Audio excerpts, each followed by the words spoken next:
Who sleeps in too long. We have reached the end of the first half of the 2025 MLB season, which means there's less than half the year still to go. Funny how that works, but we have plenty of pickup suggestions here for you on the RotoWire Fantasy Baseball podcast right after this.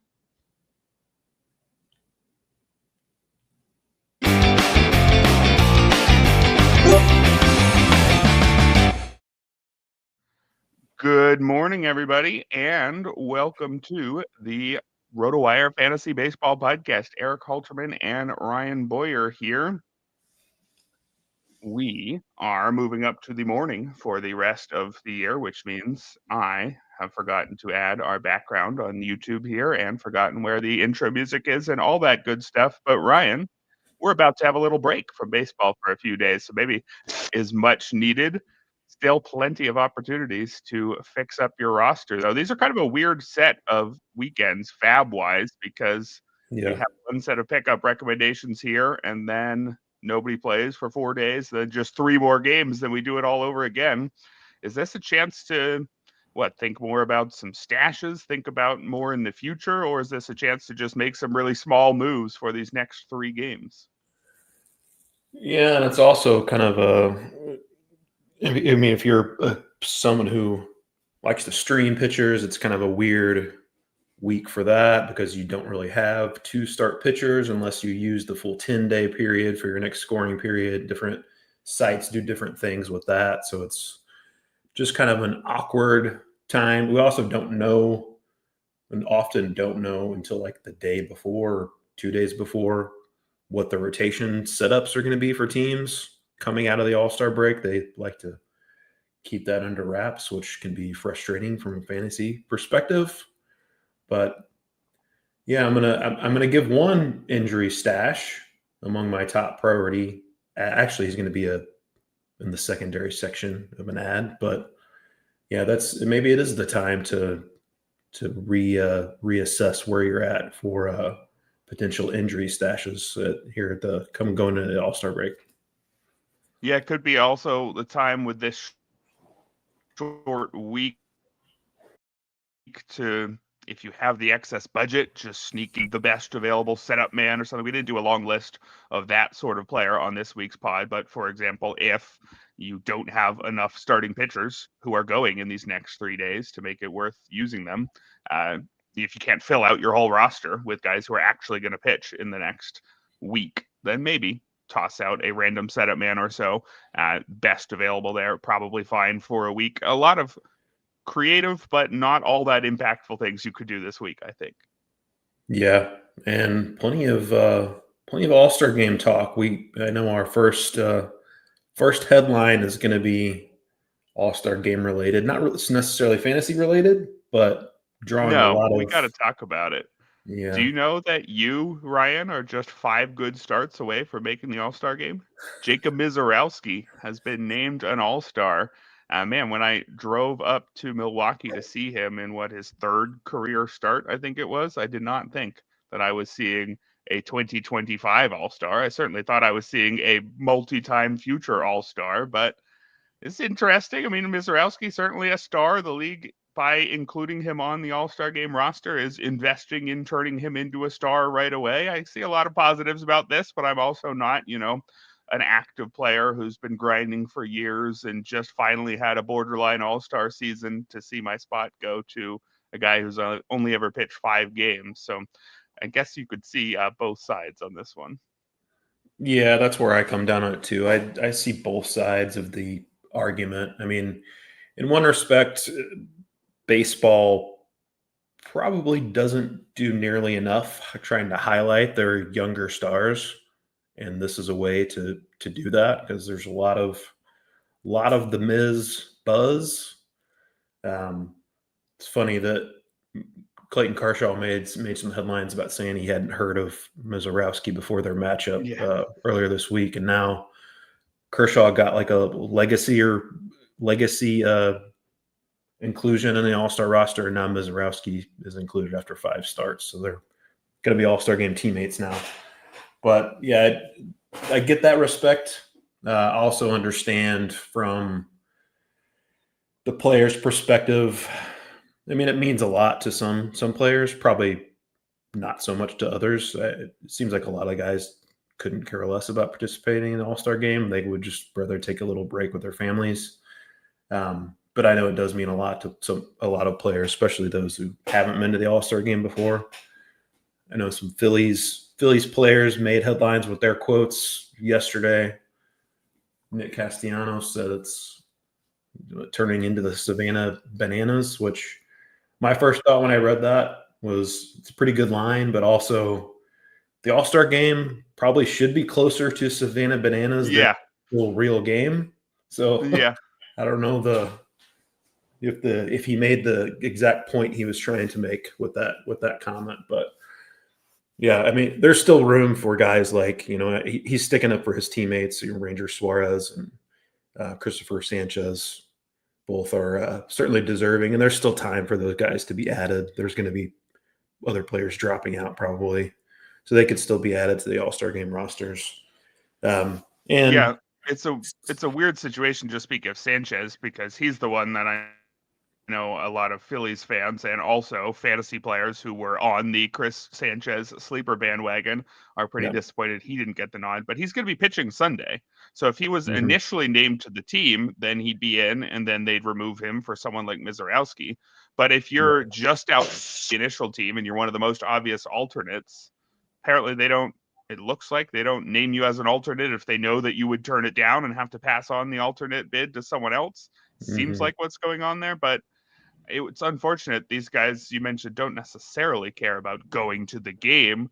They would right. rather take a break, but having that honor on their baseball reference page, I'm sure Christopher Sanchez would have loved to have been listed as an all-star for this season, even if there was no world in which he was ever going to go.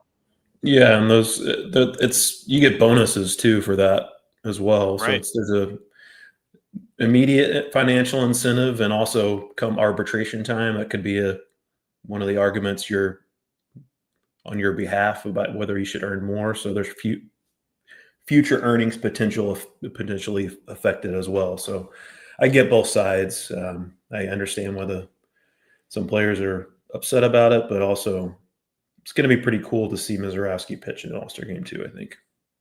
Yeah, definitely. And hey, to bring it back to fantasy for a minute, performances like Mizorowski so far are the reason why you might throw large amounts of money at these rookies who just got called up, even though we know that for many of them it doesn't work out. If you're trying to get an all-star off the Fab claim list, though, it's going to have to be somebody like Jacob Mizorowski. I mean, none of the guys we talk about today, veterans returning from injury, well, maybe a veteran returning from injury could produce at an all-star level, but guys who just are, this guy's been a little bit better this month than he was last month. Now I think he clears the bar and is worth adding to your team. You're not going to get an all-star from bids like that. So a lot of people say, I don't like to chase rookies in Fab.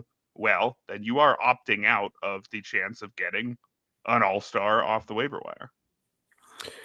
Yeah, I mean, the ideal play with stuff like that is trying to get them early, trying to beat so kind of keeping an eye on like knocking on the door type top prospects, and maybe putting in an early bid to stash them so you don't have to blow 70% of your fab budget on a Chase Burns and then watch him get blown up at Fenway in his first start that post fab period.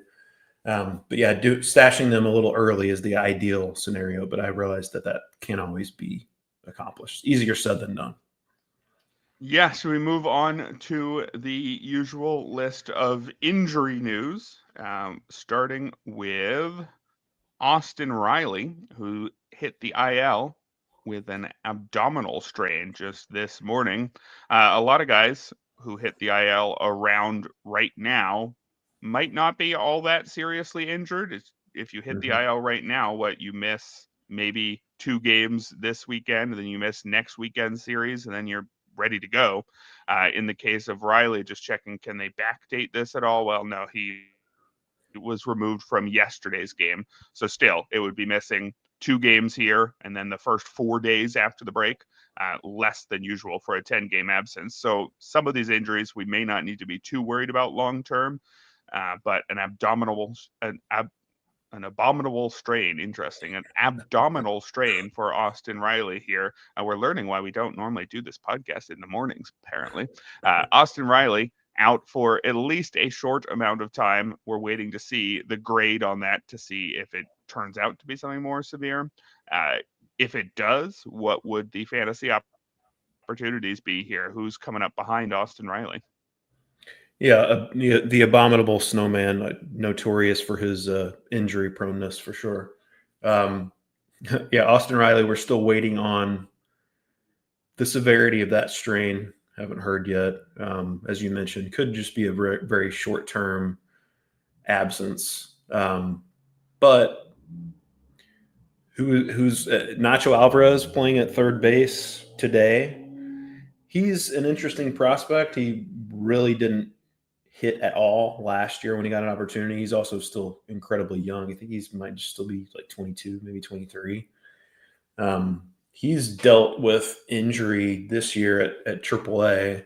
He began the season on the IL, so he's only put together like 20-ish games or something like that at Gwinnett, but doing really well this year. I think he's got twice as many walks as strikeouts. That's kind of his game. It's not a very fantasy-friendly skill set, but he can run some. He's got great play discipline. You're not going to get any power at all from him. But he could be interesting if this turns out to be a longer-term absence for Austin Riley. But it's more of a kind of a keep an eye on him situation. I could see him fitting into our ladder deep dive hitters section for sure. So consider him he's not going to be in that section, but he is one you should consider for a deeper league ad, but more of a floor play than a ceiling play, Nacho Alvarez. All right, so keep an eye on Nacho Alvarez in deeper leagues. We've got another injury here. Brandon Lau hitting the IL with an oblique issue. Now, here is why I mentioned that guys who hit the IL right now might be a little bit different category of injury than otherwise.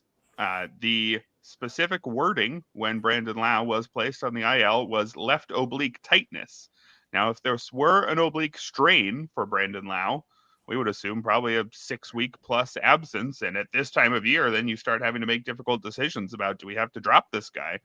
Because if somebody's out for 6 weeks right around now, they're only back for the final month of the season. If that is the case with Brandon Lau, there could be some tough decisions to be made. But if it's just oblique tightness and not a strain, then this might just be a way to get him an extended all-star break. So I wouldn't be doing anything drastic with Brandon Lau just yet. We do have to know, though, his history involves plenty of injuries, so I wouldn't be surprised if this does turn out to be a strain. It was Curtis Mead called up to take his place. But for now, would you be treating this one as if it's anything more than just a very brief absence?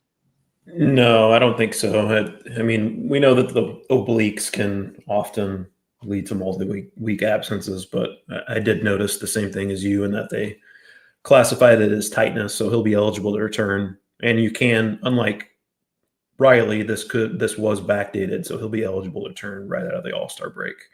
And don't know that there's really anything actionable for fantasy because of that, because Taylor Walls has been getting reps at second base in Lau's absence, and he is basically a zero for fantasy purposes. So don't know that there's anything actionable there. All right, moving on to one final injury here. Another one that struck a guy who's had more than his fair share of injuries so far. That is Edward Cabrera. He has been dealing with posterior elbow discomfort, different than elbow posterior discomfort, whatever that would be. But Edward Cabrera had been on quite a good run. His 8 starts before yesterday's, in which he was knocked around and then hurt by the Orioles. Well, not by the Orioles, knocked around by the Orioles and then got hurt. His 8 starts before that, Edward Cabrera had a 1.64 ERA and a 1.02 WHIP. But man, elbow discomfort for a pitcher who's had his fair share of arm injuries. I don't know if we can say you can just go ahead and drop Edward Cabrera, but I wouldn't be surprised if that turns out to be the case. Yeah, the posterior, so it's on the other side. It's in that means the outside of the elbow, which means it's not UCL related. So that's good. Probably not going to need Tommy John or anything for this, but still, you've got to think that not a stint on the IL is inevitable. And I mean, as good of a run as he was on, and I included him in, was it last week or 2 weeks ago, Cabrera in our priority ads section. And he deserved to be there, but given his history and given the fact that he's dealing with an elbow injury, does the improved control that he showed for a little bit, does that backslide as he comes back from an arm issue? It's just too many variables working against him with this. So I think it's okay to drop him unless you have the roster space available. Gosh, that's really bad timing from a Marlins perspective, because they're wanting to, I would think, really wanting to shop him, taking advantage of a long streak, an abnormally long streak for him, pitching well and staying healthy. And now he's injured just a couple weeks ahead of the trade deadline. So bad timing for Miami's perspective. Yeah, for sure. We'll have to see if that turns out to be as bad as it could be, or if it's just a brief absence for Edward Cabrera. But let's move on to our main topic of the show, our top waiver wire pickups of the week, starting with some guys who you'll be trying to pick up in pretty much every league, / some guys who are already picked up in the deeper leagues, but we think deserve some shallower league consideration. There is a guy coming back from injury. I mentioned this in the intro that, hey, you're not going to have many opportunities other than guys like Mizorowski to get potentially all-star level performance. But this first guy, Ryan, do you think he could offer it? Maybe. Yeah, Brandon Woodruff off the IL and making his first start at the big league level since September of 2023. And I must admit my expectations weren't super high, but he looked pretty great against the Marlins. 6 innings, just 1 run, only 2 hits, 8 strikeouts, and no walks at Miami. He is pitching against the Nationals today.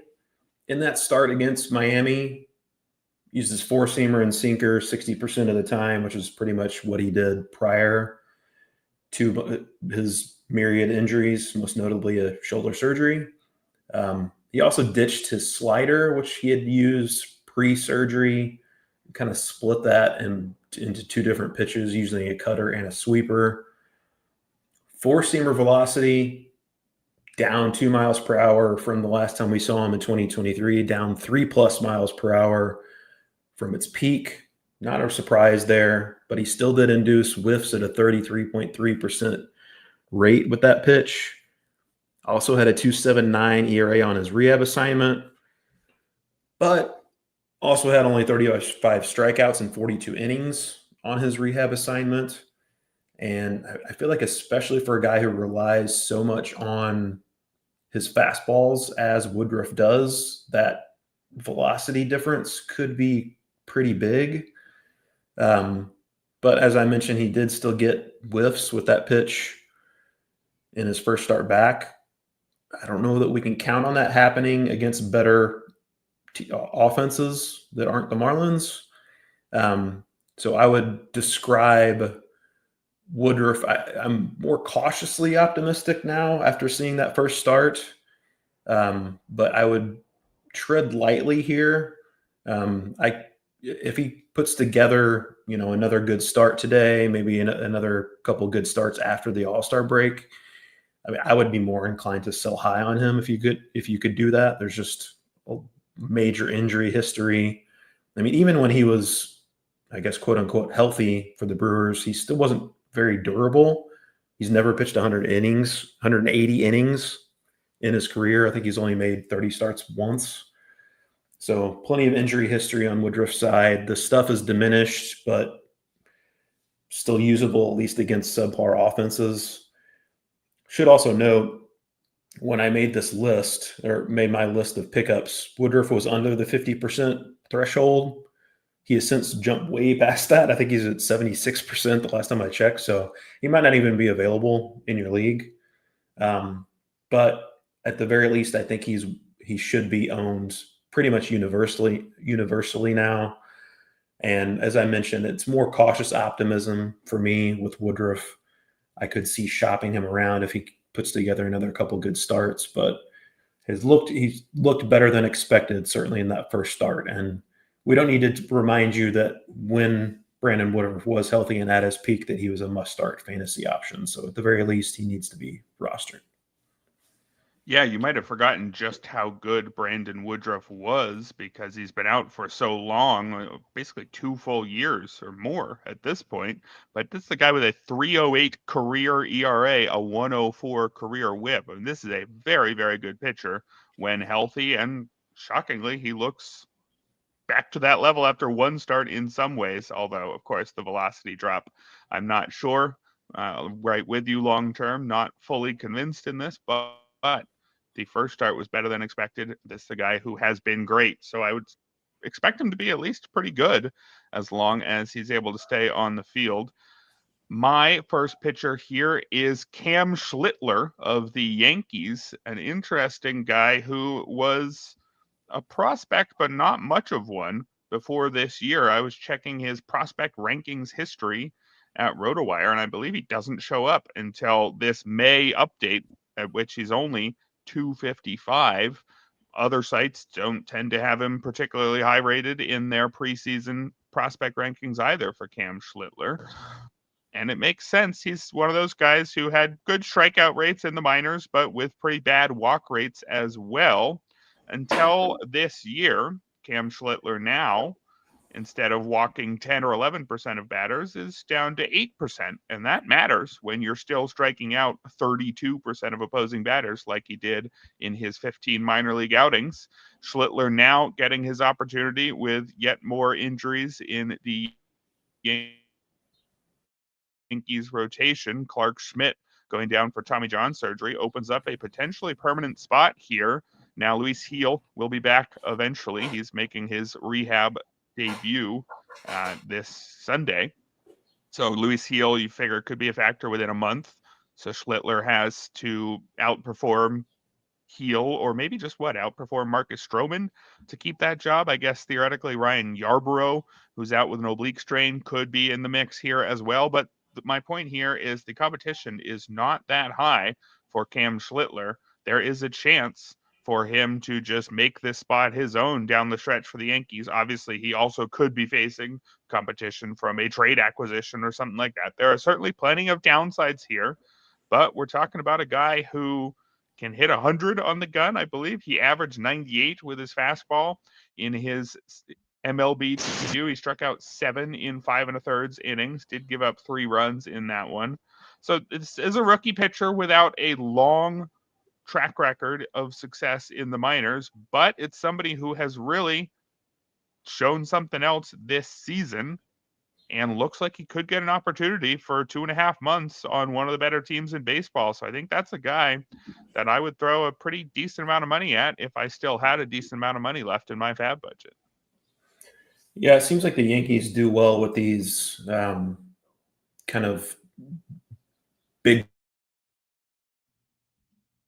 bodied pitchers that they draft in the 4th to 8th round. That's kind of their sweet spot, who, not great prospects right away, but then they get their pitching development hands on them and then turn them into something. And that's certainly the case with Cam Schlittler. As you mentioned, there's potential roadblocks as far as an opportunity goes, but if he pitches well, the start should be there for him. I'm going to go with the 41-year-old. My next recommendation, if the 32-year-old Brandon Woodruff wasn't nearly old enough for you, Charlie Morton has been really good lately. Booted out of the rotation early in the season after 6 really bad starts. Went to the bullpen for a while, and over his last 8 starts, 5-0, 2.76 ERA, 48 to 14 strikeout to walk rate over 42 and a third innings. Curveball was kind of betraying him early on in the season. That's been his go-to pitch for the majority of his career. He has since rediscovered that curveball during his great run of late, and he uses it as his primary pitch, and it's missing bats again. The usual caveats with Charlie Morton apply here. I mean, he's 41, as I mentioned. Even when he's been pretty good overall with the Braves the last couple of years, there have been ups and downs. There have been stretches where you just couldn't use him at all. There are also stretches where he's been a guy you wanted in your lineup week in and week out. He's currently going through one of those latter stretches right now. He's also likely to be traded this month, especially if he continues to pitch well. And we'll see where he winds up, whether that's going to be a good thing for his fantasy value. Probably odds are it's going to be a good thing, regardless of who winds up trading for him. But, Charlie Morton's going to give you strikeouts no matter what. Even in his kind of down stretches, he still is missing a bat per inning or more. I would expect that to continue. I would be quick to cut him if it looks like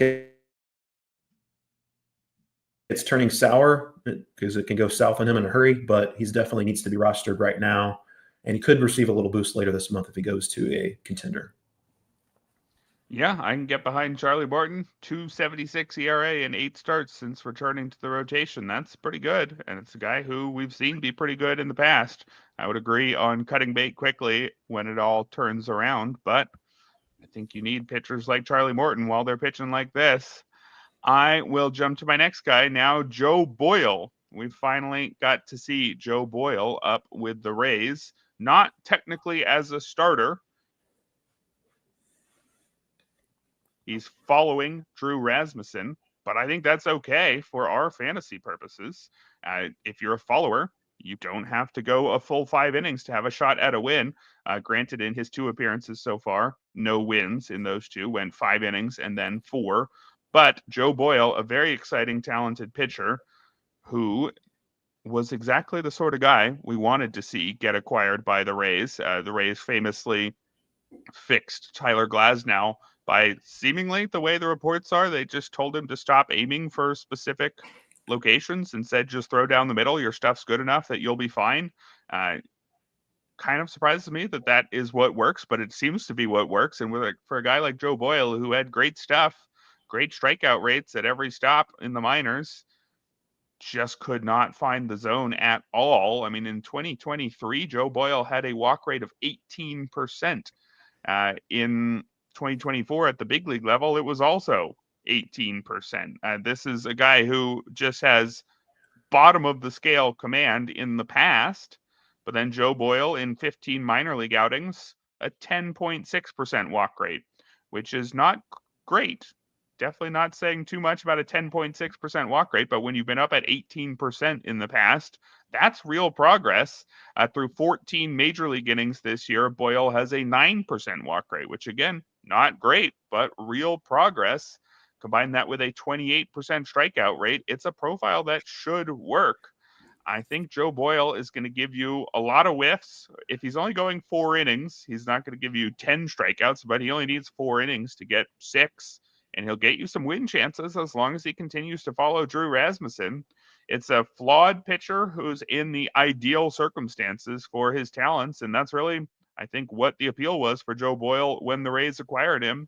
It seems to be going exactly according to plan. It took until now for him to get an opportunity because the Rays were quite healthy in the rotation. So his opportunity ended up being, we need to cap Drew Rasmussen's innings pretty aggressively.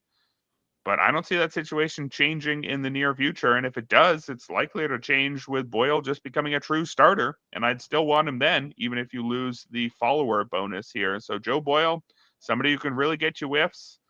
Maybe you wouldn't use him in every home start in that minor league park, but this is a very interesting pitcher who we're finally seeing getting his opportunity. So I'd definitely throw a decent amount at Joe Boyle.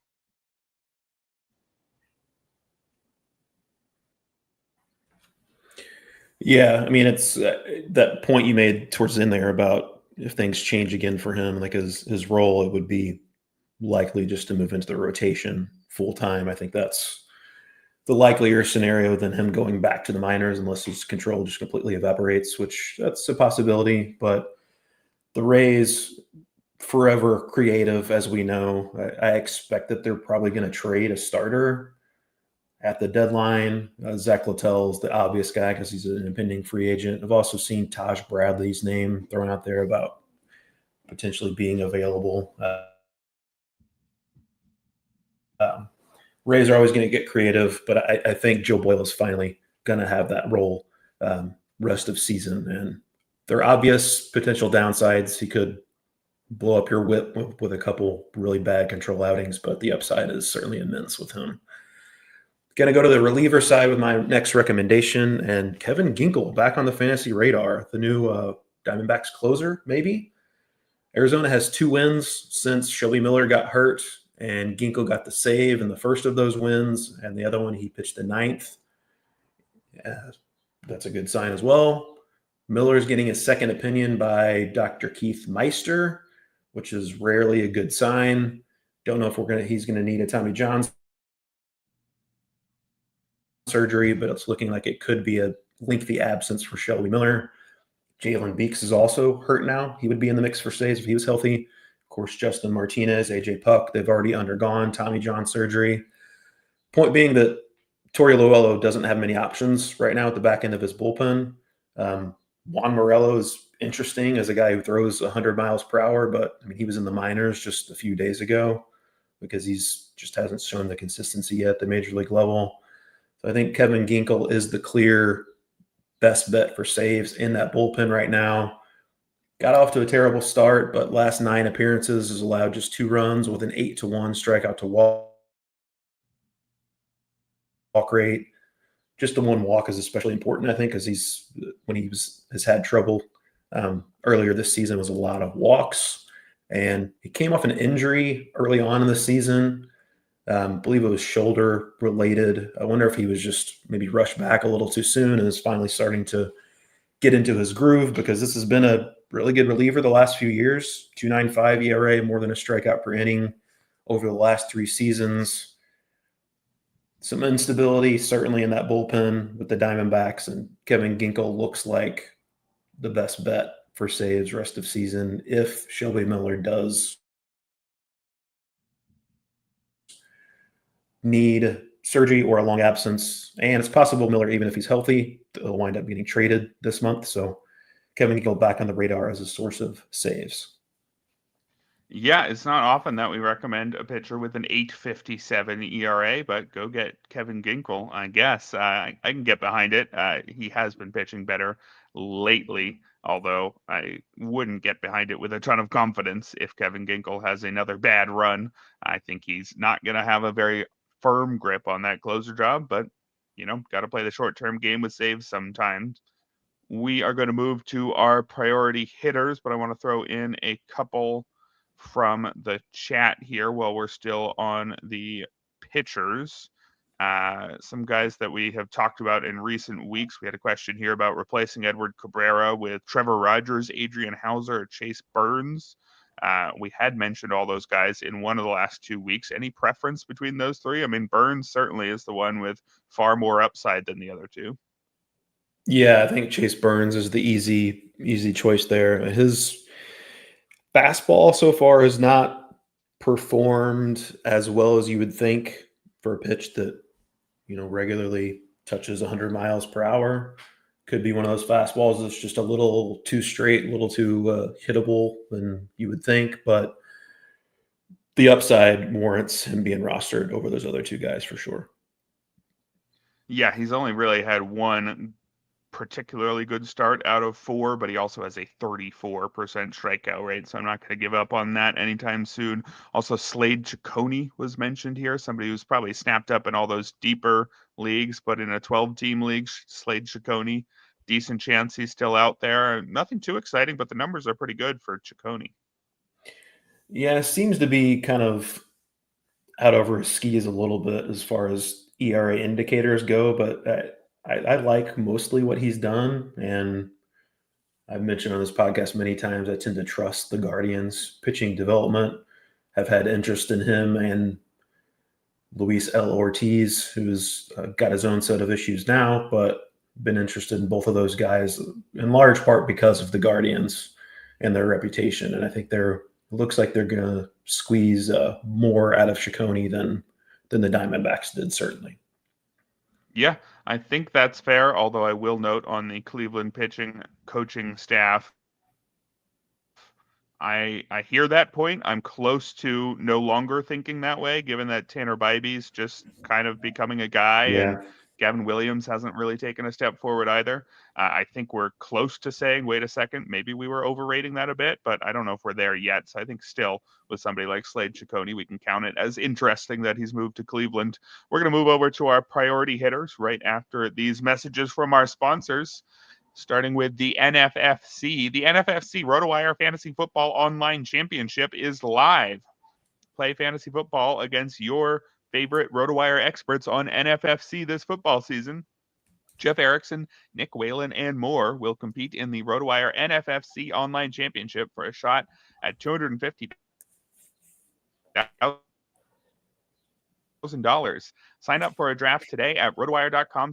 That's rotowire.com/high stakes. We're also brought to you by Home Run Forecast. Can the weather really help a baseball travel further? Turns out, yes, the air can affect how far a baseball carries by up to 20%. Home Run Forecast uses real-time weather data to rate each game's conditions for ball flight, assigning every matchup a 1 to 10 score based on how home run friendly the air is.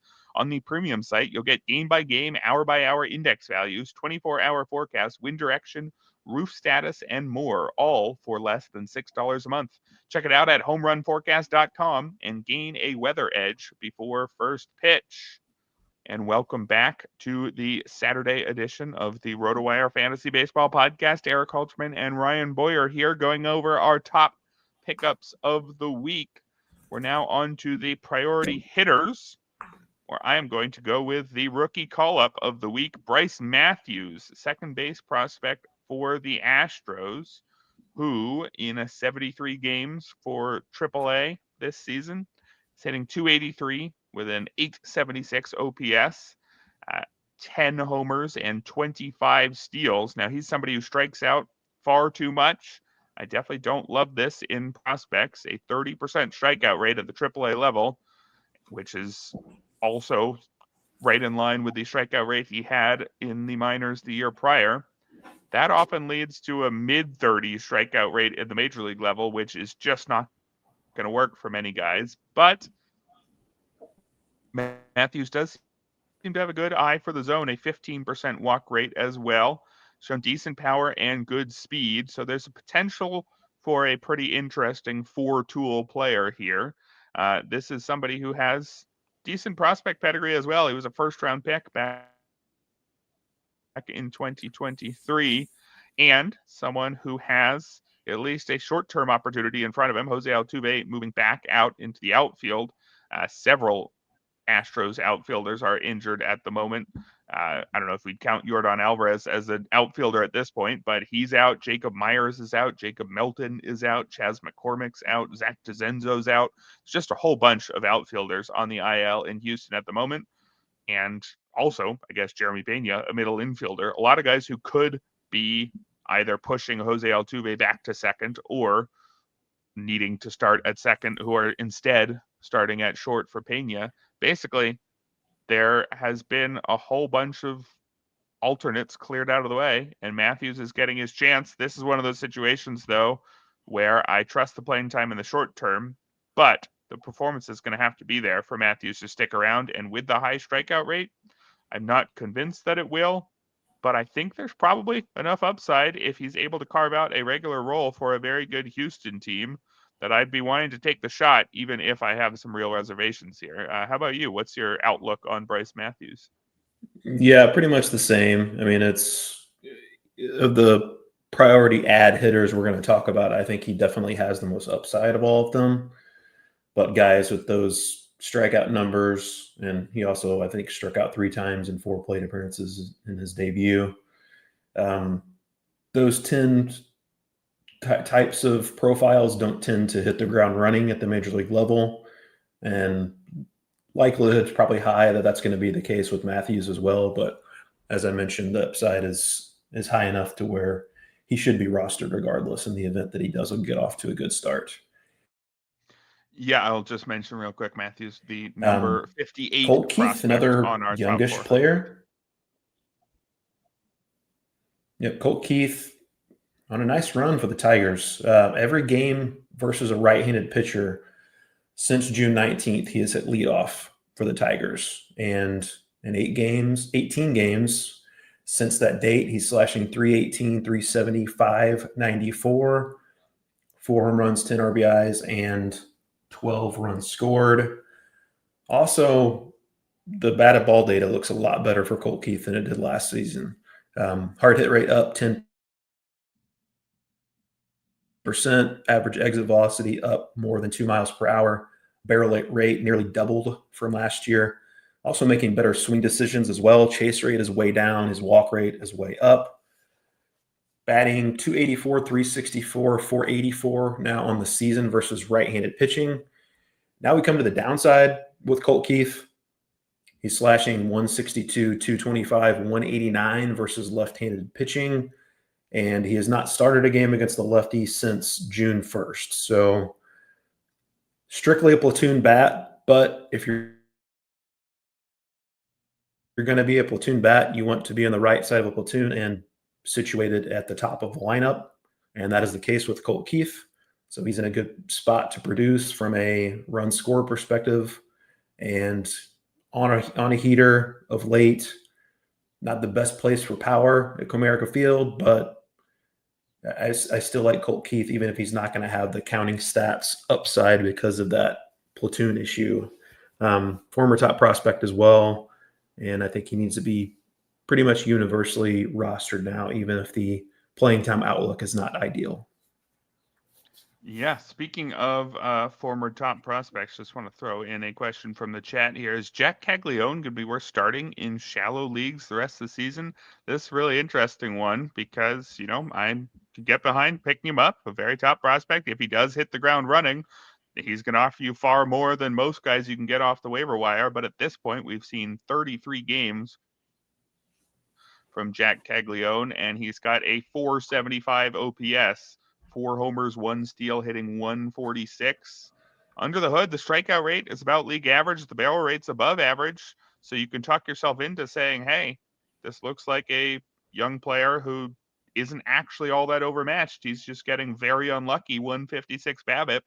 But also, it's really hard to stare at a 475 OPS and say, I want to continue rostering and starting this guy in shallow leagues.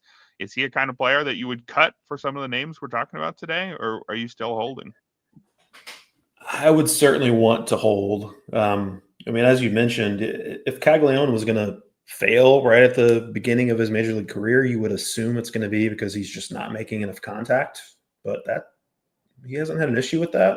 22% strikeout rate, BABIP right at 150 so far. So I think it's a lot of unluckiness. I realize it's difficult to stay patient with that, especially when you're talking about an unproven player.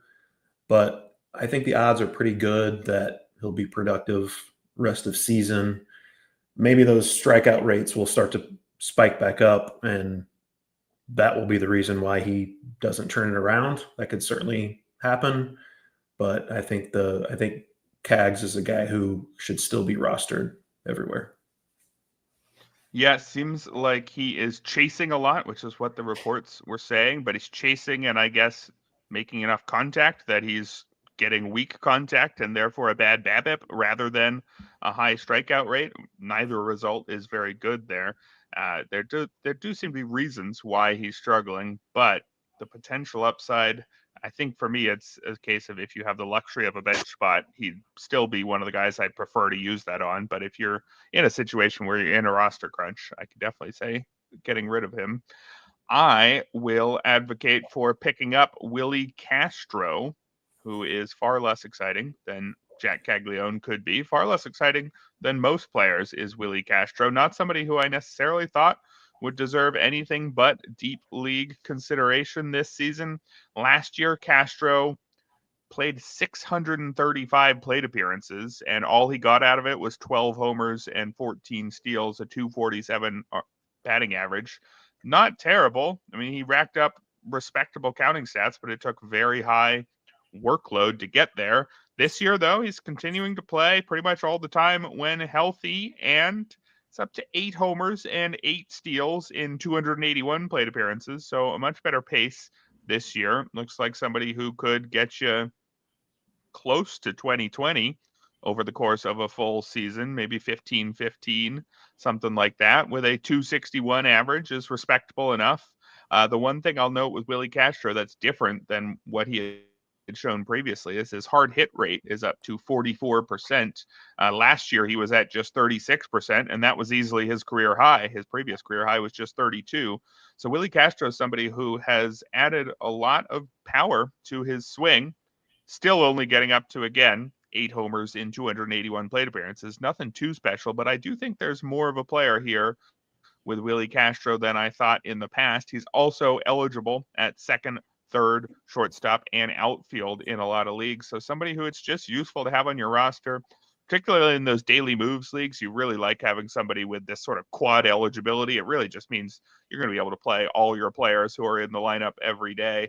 Willie Castro not going to move the needle much for you, but I think he's going to help your whole roster hang together a lot better.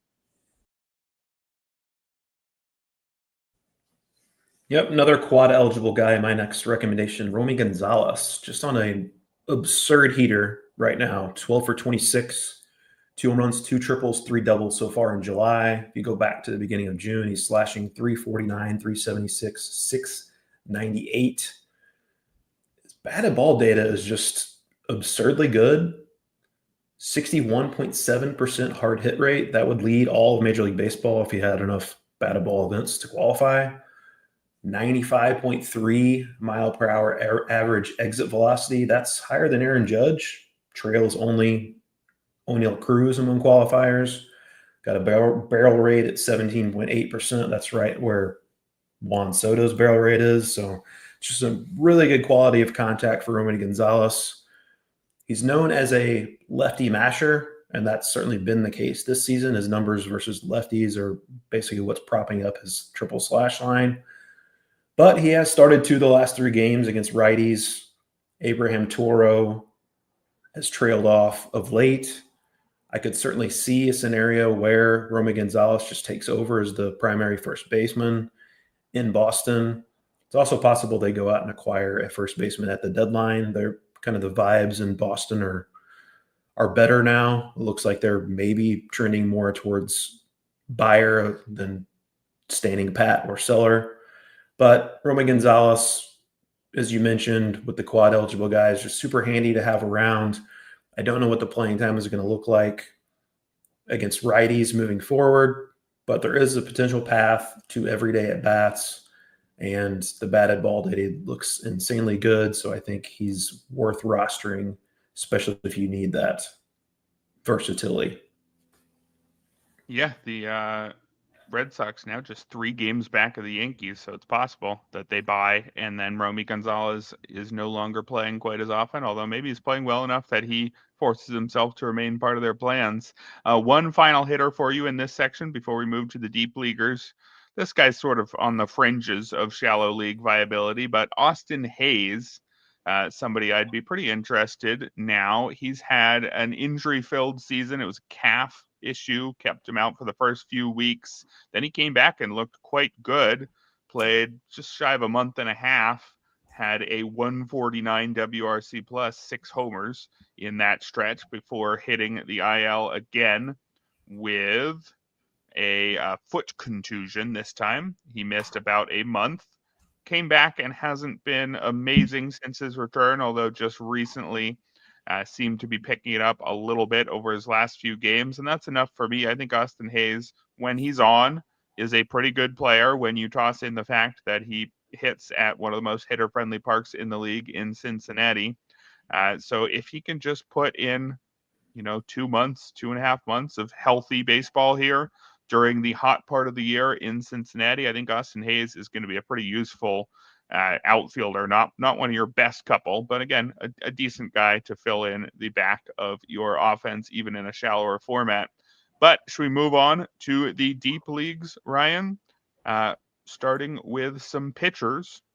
Who is your first deep league pitcher for us? Let's do it. I'm going to start. Yeah, I'm going to start with a reliever to lead off our deep league pitchers. Jordan Hicks picked up his first save with the Red Sox on Sunday. That came after Aroldis Chapman pitched in the 8th inning, where Hicks also pitched the 8th inning yesterday with the Red Sox down just 1 run Friday. So already being used in high leverage situations. This depends a lot on whether the Red Sox trade Aroldis Chapman. As I mentioned before, the vibes are kind of much better for the Red Sox right now. Maybe they're going to be buyers, maybe probably not outright sellers, but they could potentially do a little bit of both. And if they do that, I could see a scenario where they trade Aroldis Chapman and elevate other guys in their bullpen, and Jordan Hicks would be a primary beneficiary if that does happen.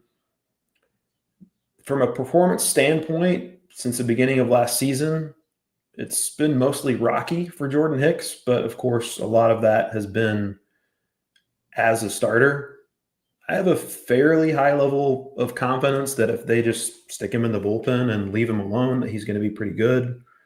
And also, given what they're paying him now, I think they want to use him in a higher leverage role. If they do wind up trading Aroldis Chapman, I think Hicks is immediately the favorite to take over that closer job. So there are a lot of caveats here, as I mentioned, but in your deeper leagues, I think Jordan Hicks warrants a stash as a potential save source for the last couple months of the season. Yeah, I guess we have to take back what we said about the Red Sox looking competitive. They might be buyers instead of sellers. If they have a bad week and they look like definite sellers, then I like this Jordan Hicks a lot more. And, I don't mind stashing him for cheap now. I doubt you're going to have to go very high to get him right now while he's just a setup man. I think a pretty good speculative potential second half closer there. Let's go to another AL East team, the Orioles, where I'm going to throw out Brandon Young, who has been getting opportunities with all the injuries to the Orioles rotation. Those injuries will eventually get healthy again. So theoretically, Brandon Young's time in the rotation may not last all that much longer, although I also expect the Orioles to be sellers and probably move maybe Charlie Morton, maybe Tomoyuki Sugano at the deadline. Brandon Young, not a non-prospect, not a real elite prospect. He made the Orioles top 20, but not the overall top 400 here at RotoWire, to give some sense. So not a particularly premium prospect. Somebody who doesn't have great numbers either in 5 starts overall. It's a 6.14 ERA for the Orioles, but he did just have his best one yet against the Mets. Allowed just 2 runs in 5 1/3, struck out 6 while walking none. He's an older rookie here, age 26, but that's largely because he missed a couple years of development recovering from Tommy John surgery. Produced pretty good numbers in the minors. Last year, it was a 28.5% strikeout rate along with an 8% walk rate. This year, a 27% strikeout rate along with a 5% walk rate. So a guy who's produced in the upper minors, who has an opportunity with a team that should be winning more games than it is, and who could have an opportunity that extends later into the season than we think if the Orioles sell enough players to offset the guys that they're going to get back from injury. So it's potentially only a short-term, low upside play here, but I think there's a chance that Brandon Young sticks around for a whole second half. Yeah, had an immaculate inning against the Mets as well. So if you're in your immaculate inning categories league, he's already provided a boost in that regard. Michael McGreevy of the Cardinals going to be my next recommendation. Unfortunately, Eric Fetty's going to make another start today. They decided to give him another chance instead of inserting McGreevy, who will be at AAA Memphis making a start today. But I think it's inevitable that he's going to replace Fetty, whether it's Fetty having another stinker or, I mean, the whole reason that they're giving Fetty another start, if you saw Oliver Marmel's interviews this week, it's pretty clear that this was not his decision, and he wants McGreevy in the rotation. They're doing their best to try to squeeze some potential trade value out of Eric Fetty and then flip him. So I think McGreevy is going to go into the Cardinals rotation, whether it's because of Fetty struggling or Fetty being traded. One way or the other, he's going to be getting starts rest of season.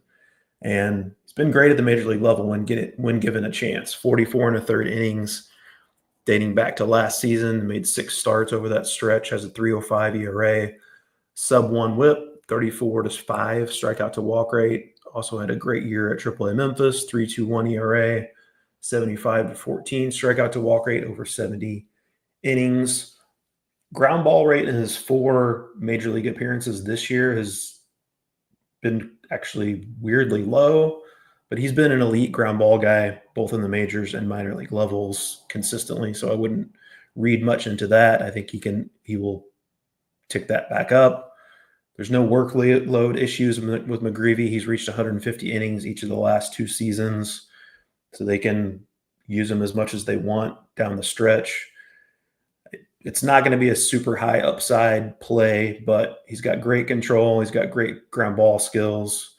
The strikeouts are probably just going to be okay, but I think he can be a really good whip guy. He's pitching in a good park and in front of a decent offense. So I still like the idea of adding Michael McGreevy in deeper leagues, even though he doesn't technically have a rotation spot as of now. Yeah, it takes a lot to get me excited about a pitching prospect who doesn't miss a ton of bats, but McGreevy is kind of getting there. You have to have elite control and ground ball ability, and McGreevy looks like he might have those.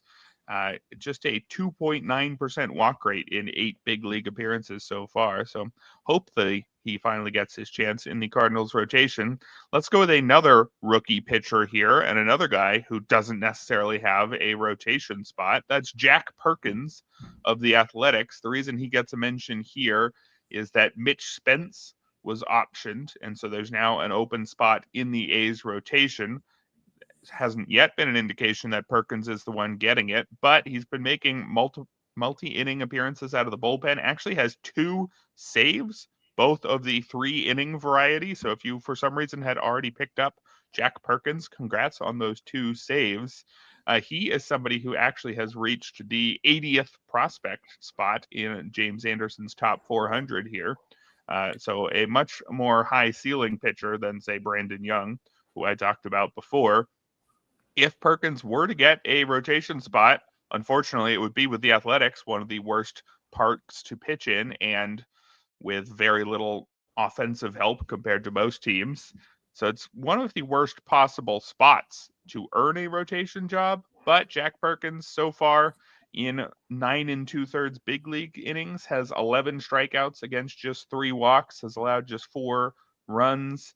At the minor league level in 9 AAA starts this year, a 38% strikeout rate. Does have an 11% walk rate, though, but it was good enough for a 2.86 ERA and a 1.02 whip. So a real upside play here, but guy with big strikeout stuff who has been used in a multi-inning role and was, again, a starter in the minors, and now there's a rotation spot open in Sacramento.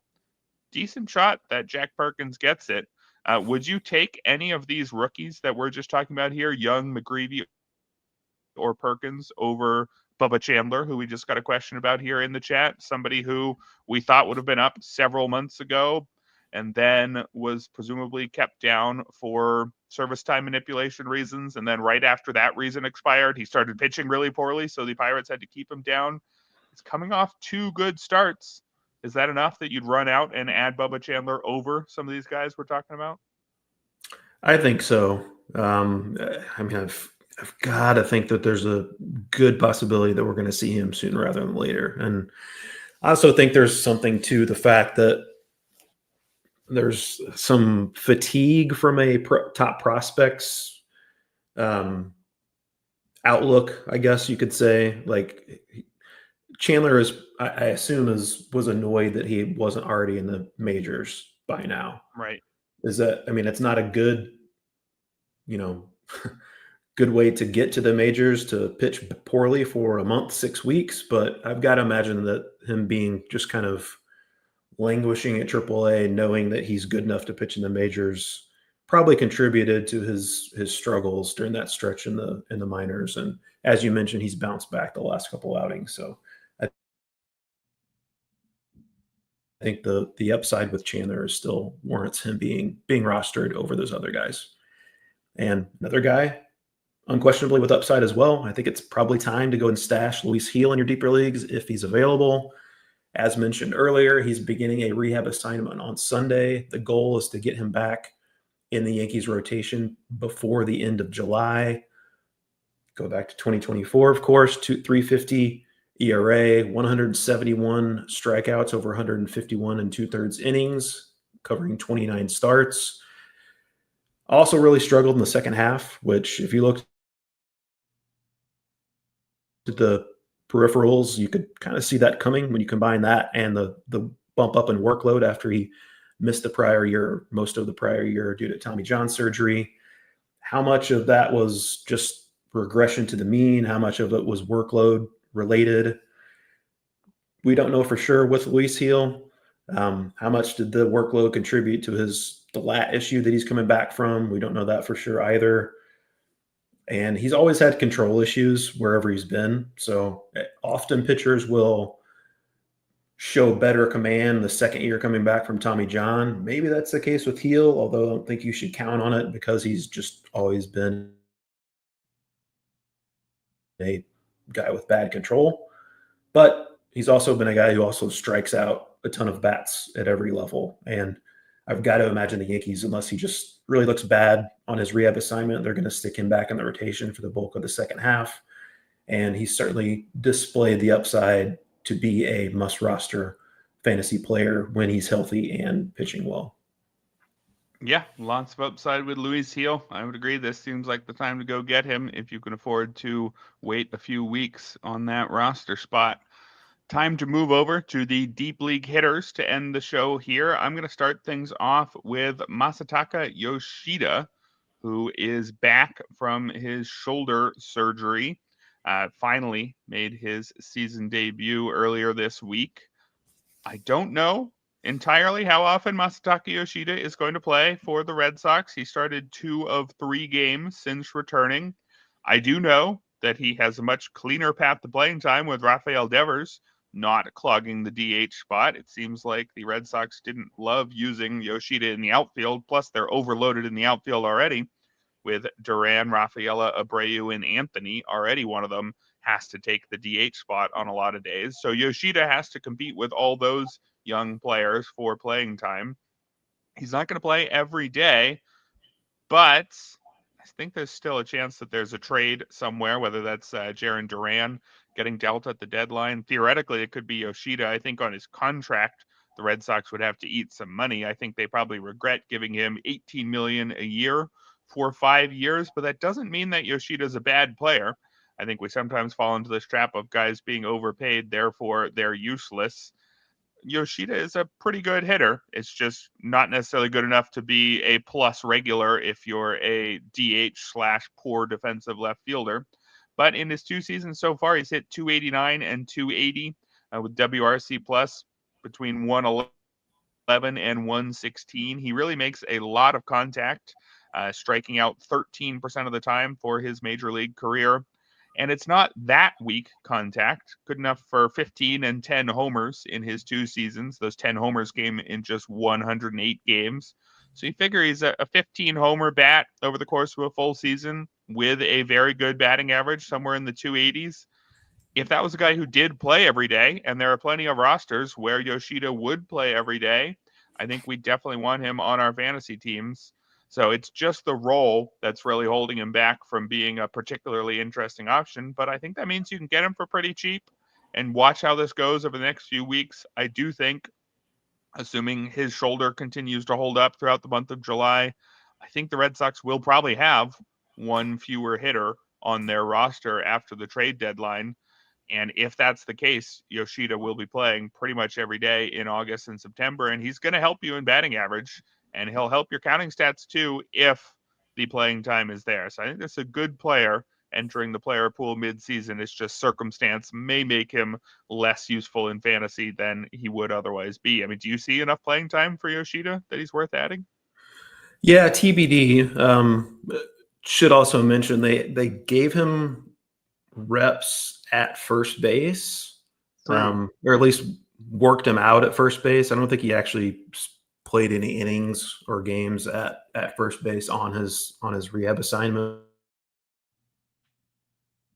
So that could just be a more of a break glass in case of emergency kind of thing. But if he does prove to be at least viable at first base, that's a much clearer path to playing time with the Red Sox. So just something to keep in mind with the Yoshida there. Speaking of first base, Andrew Vaughn back on our fantasy radar. Rhys Hoskins is hurt, and Andrew Vaughn is up with the Brewers, and he's hit 2 home runs, reached base 6 times in his first 12 plate appearances with Milwaukee. Started 3 of 4. Gets being called up by the Brewers. That includes 1 of 2 against right-handed pitching, and he's batted 5th in the lineup in those games he started. It's pretty clear that Andrew Vaughn is a bust at this point, given for a former number 3 overall pick.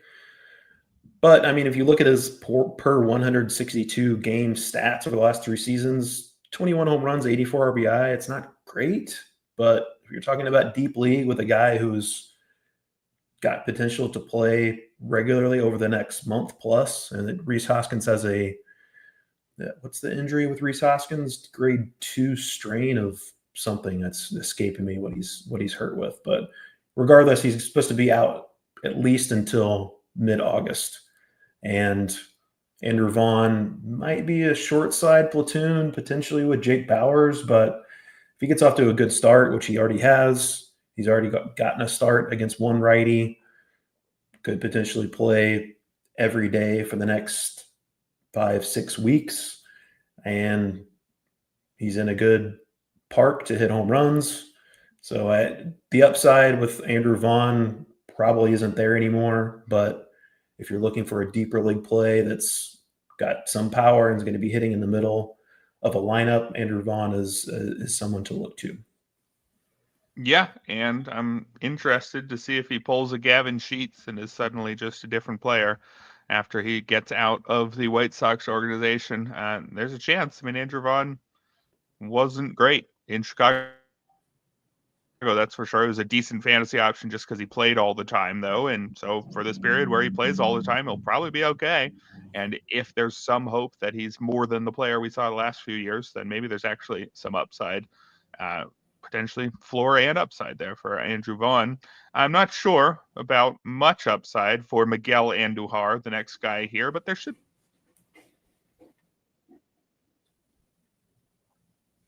be a pretty reasonable floor in the short term. This is at least actually Andujar this season. Last time I did it, he promptly strained his oblique almost right after, but he's back now and playing third base. He was working into the outfield picture previously, but outfield is now more crowded in Sacramento. Tyler Soderstrom spending his time out there with Nick Kurtz at first base. Also Denzel Clark becoming a regular in center field. Andujar, obviously not a center fielder, but had been working in left. He's back to his old position of third base. And he's somebody who, like Masataka Yoshida, should help your batting average. If you are in need of batting average help, I would look at both of these guys. Andujar hit 285 last year while striking out just 13% of the time. He's hitting 282 this year while striking out 12% of the time. When you put the ball in play this often, you're going to have a pretty good average pretty much all the time. Not a lot of power, though, from Andujar. 3 homers in 48 games this year, 4 in 75 last year. Not a lot of speed either, just a single steal this year. He's topped out at 4 steals in his career. So mostly just batting average help, but regular playing time in a very good home park, that's good enough for me in deeper leagues where I need a bit of batting average. My last guy I'm going to make Uncle Ted happy here, which we all know that that's the primary objective of this podcast, right? Nathan Luke's my final recommendation. Batting leadoff each of the last 5 games against right-handed pitching for the red hot Blue Jays. Luke's is a 31. I think his birthday is actually today. Turned 31 today, and he's more of a 4th, 5th outfielder. Ultimately, the profile. But you look at the numbers since the beginning of 2024. He's hit 287, 375, 417 at the major league level. Has more walks than strikeouts over that stretch.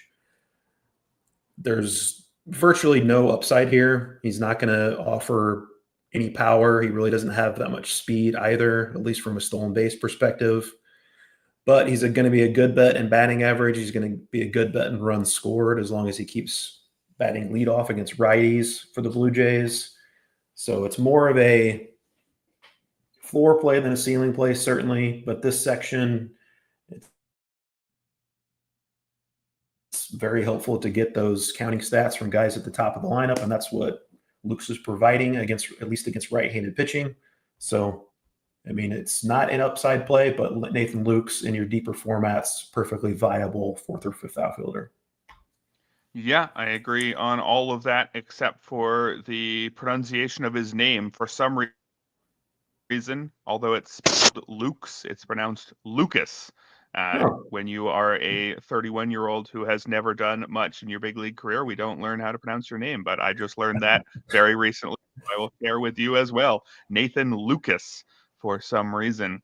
And let's end the show with one more outfielder in his 30s. I'm going all the way to his late 30s, though. Tommy Pham, 37 years old, not producing the best season-long numbers for the Pirates, but has had an uptick recently. If we go back to June 22nd, he has a 429 batting average, a 219 WRC plus. Definitely some good BABIP luck in this run. But we can go back a little bit further, and the numbers still look pretty good. Go back to May 21st, he's hitting 337 with a 145 WRC plus.